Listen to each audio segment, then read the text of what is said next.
मेरे प्यारे देशवासियों, नमस्कार। मन की बात में आपका स्वागत है, अभिनंदन है।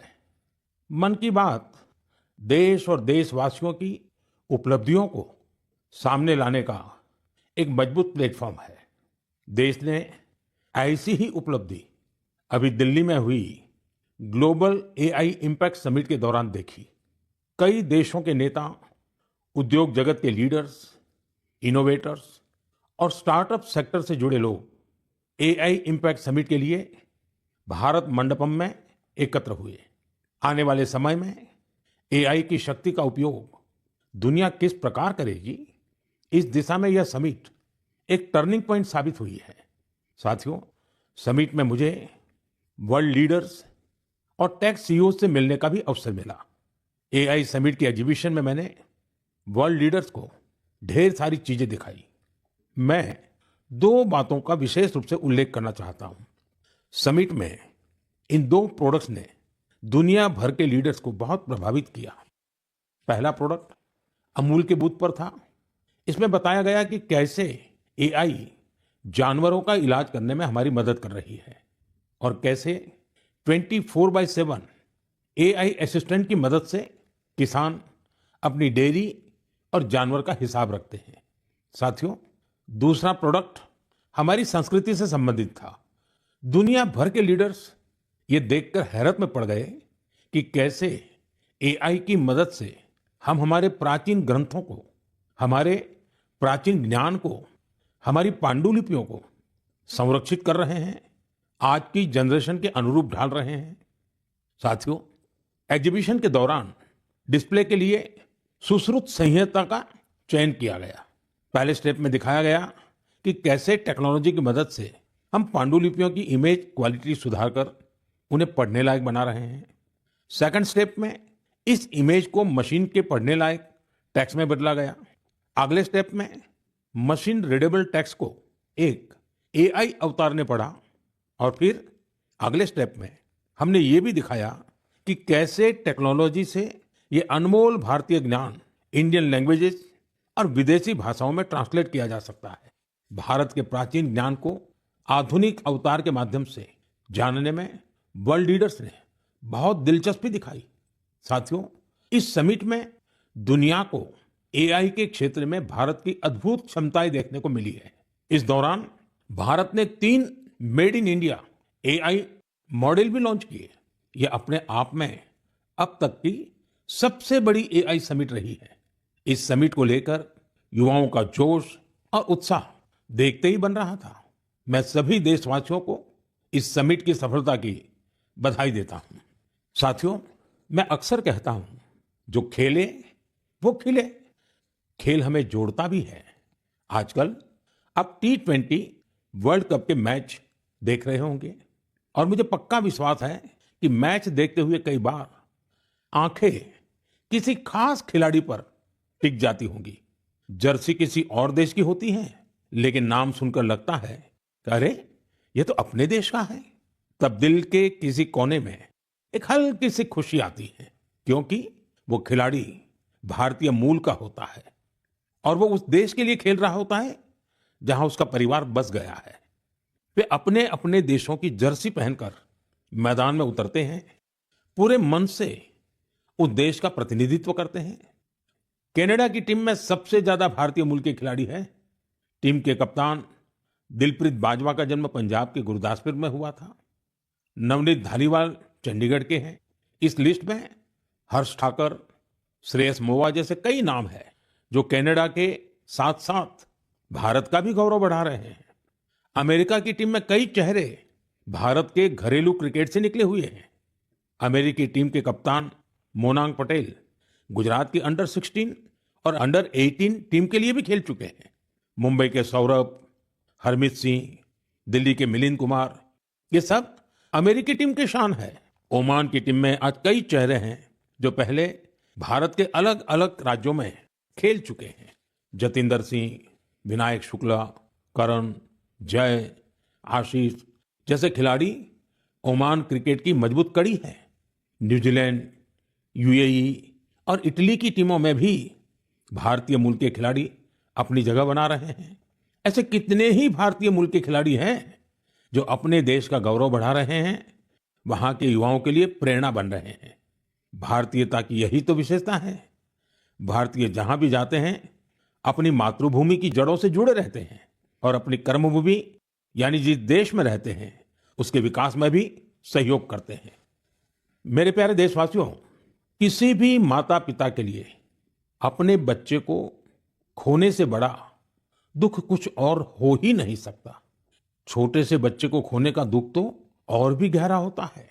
कुछ ही दिन पहले हमने केरला की एक नन्ही मासूम आलिन शेरिन अब्राहम को खो दिया है।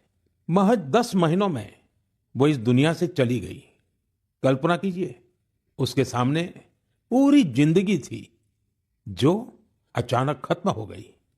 कितने ही सपने और खुशियां अधूरी रह गई। उसके पेरेंट्स जिस पीड़ा से गुजर रहे होंगे, उसे शब्दों से व्यक्त नहीं किया जा सकता है। लेकिन इतने गहरे दर्द के बीच भी आलिन के पिता अरुण अब्राहम और मां शेरिन ने एक ऐसा फैसला लिया जिससे हर देशवासी का हृदय उनके प्रति सम्मान से भर गया है। उन्होंने आलिन के अंगदान का फैसला किया। इस एक फैसले से पता चलता है कि उनकी सोच कितनी बड़ी है और व्यक्तित्व कितना विशाल। एक तरफ वे अपनी बच्ची को खोने के शोक में डूबे थे, तो वहीं दूसरों की मदद का भाव भी उनमें भरा था। वे चाहते थे कि किसी भी परिवार को ऐसा दिन देखना न पड़े। आलिन शेरिन अब्राहम आज हमारे बीच नहीं है, लेकिन उसका नाम देश के कम उम्र की ऑर्गन डोनर्स में जुड़ गया है। साथियों, इन दिनों भारत में ऑर्गन डोनेशन को लेकर जागरूकता लगातार बढ़ रही है। इससे उन लोगों की मदद हो रही है जिन्हें इसकी जरूरत है। इसके साथ ही देश में मेडिकल रिसर्च को भी बल मिल रहा है। इस दिशा में कई संस्थाएं और लोग असाधारण कार्य कर रहे हैं। साथियों, केरला की आलिन की तरह ही ऐसे बहुत से लोग हैं जिन्होंने ऑर्गन डोनेशन के जरिए किसी को दूसरा जीवन दिया है। जैसे दिल्ली की लक्ष्मी देवी जी हैं। उन्होंने बीते वर्ष केदारनाथ की यात्रा की। इसके लिए उन्हें 14 किलोमीटर की ट्रैकिंग करनी पड़ी। आपको ये जानकर हैरानी होगी कि उन्होंने यह यात्रा हार्ट ट्रांसप्लांट के बाद की। उनका हार्ट केवल 15% ही काम कर रहा था। ऐसे में उन्हें एक डोनर का हार्ट मिला जिसकी मृत्यु हो गई थी। इसके बाद तो उनका जीवन ही बदल गया। पश्चिम बंगाल के गौरांग बनर्जी 2 बार नाथुला गए हैं। ये समुद्र तल से 14,000 फीट की ऊंचाई पर है और खास बात यह है कि उन्होंने यह उपलब्धि लंग ट्रांसप्लांट के बाद हासिल की। राजस्थान में सीकर के रामदेव सिंह जी को किडनी ट्रांसप्लांट कराना पड़ा था। आज वे स्पोर्टिंग एक्टिविटी में कमाल कर रहे हैं। साथियों, आपको इस तरह के बहुत से प्रेरक उदाहरण देखने को मिल जाएंगे। इससे यह बात फिर साबित होती है कि किसी एक की नेक पहल न जाने कितने लोगों की जिंदगी बदल सकती है। मैं उन सभी लोगों के हृदय से सराहना करता हूं जिन्होंने ऐसे नेक कार्य किए हैं। मेरे प्यारे देशवासियों, आजादी के अमृत महोत्सव के दौरान मैंने लाल किले से पंच प्राणों की बात कही थी। उनमें से एक है गुलामी की मानसिकता से मुक्ति। आज देश गुलामी के प्रतीकों को पीछे छोड़कर भारत की संस्कृति से जुड़ी चीजों को महत्व देने लगा है। इस दिशा में हमारे राष्ट्रपति भवन ने भी एक महत्वपूर्ण कदम उठाया है।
बहनों और बेटियों के लिए कई सराहनीय प्रयास किए।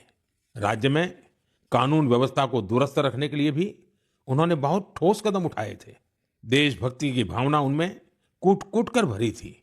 इसके साथ ही भारत की सांस्कृतिक विरासत पर उन्हें बहुत गर्व था। अम्मा जयललिता जी के साथ हुई हर मुलाकात, हर प्रकार की बातचीत मेरे मन में आज भी ताजा है।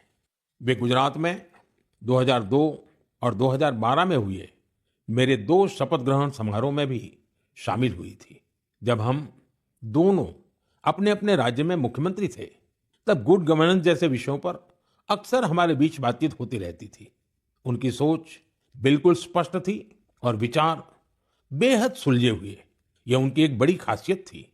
कई वर्ष पहले उन्होंने पोंगल के पावन अवसर पर मुझे लंच के लिए चेन्नई आमंत्रित किया था। स्नेह से भरा उनका वो भाव मेरे लिए अविस्मरणीय रहेगा।